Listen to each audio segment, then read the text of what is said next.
Hi there. Well, it is coming up to that time of year again, which is International Stammering Awareness Day. And it's hard to believe that it's a whole year since the last one, to be honest. What's happened in the last year? Well, in my role as trustee at the BSA, I can now report that we've got started up the ESN, which is the Employers Stammering Network.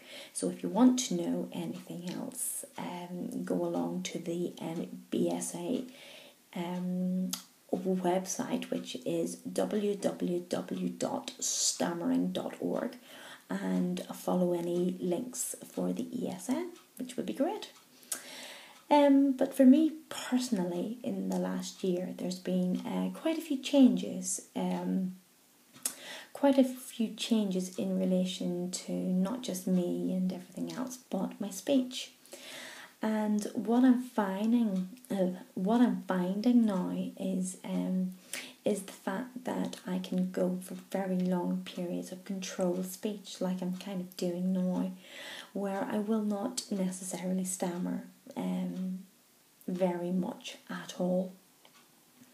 And what I've kind of learned is that the stuff that I did back in about 1980 whatever is actually working. The stuff that the speech therapists taught me when I was 8 years old actually works, and it's kind of great, but it's also, I've kind of wondered where, I've had a lot of wasted years.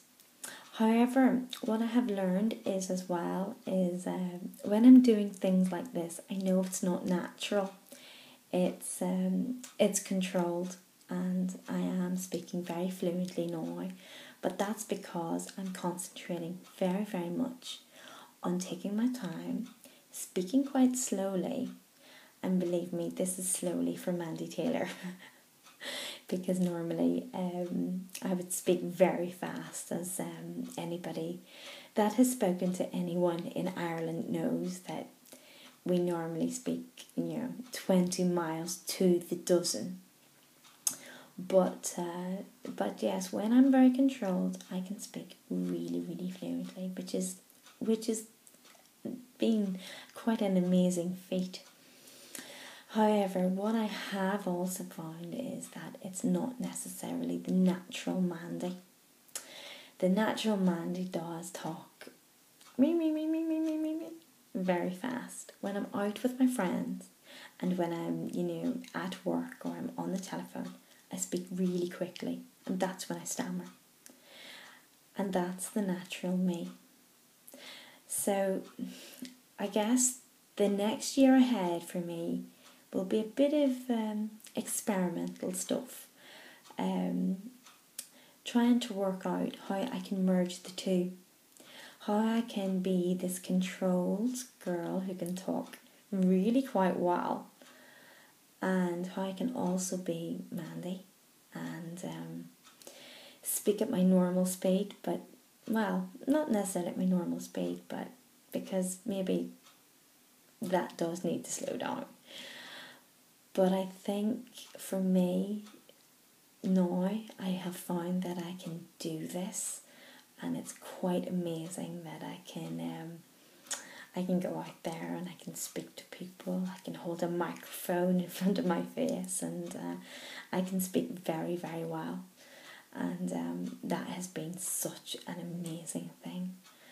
And hopefully over the next year, I will be able to carry it on and grow even more. Who knows? But I think the thing that I had wanted to do was perhaps show the differences. But what I've also found is once I get started, I can be very fluent. So I'm not going to probably stammer a whole lot in this little piece that I'm doing. So perhaps that's defeating the purpose. Perhaps people need to hear me stammer. But I'll still stammer when you see me face to face, because that's the natural Mandy. And yeah, that's my new dilemma: natural and controlled. How do we merge the two? So anyway, I hope that some of what I've said is of some interest, and I hope that everybody will be carrying on with whatever they're actually doing to celebrate International Stammering Awareness Day. And in the past, we've had stammering awareness days that have had wristbands. We've had the online conference, which again, if you go onto the BSA website, you will be able to find links to. And yeah, I just hope everybody has a good experience of stammering, because I know now that things change. Nothing stays the same forever.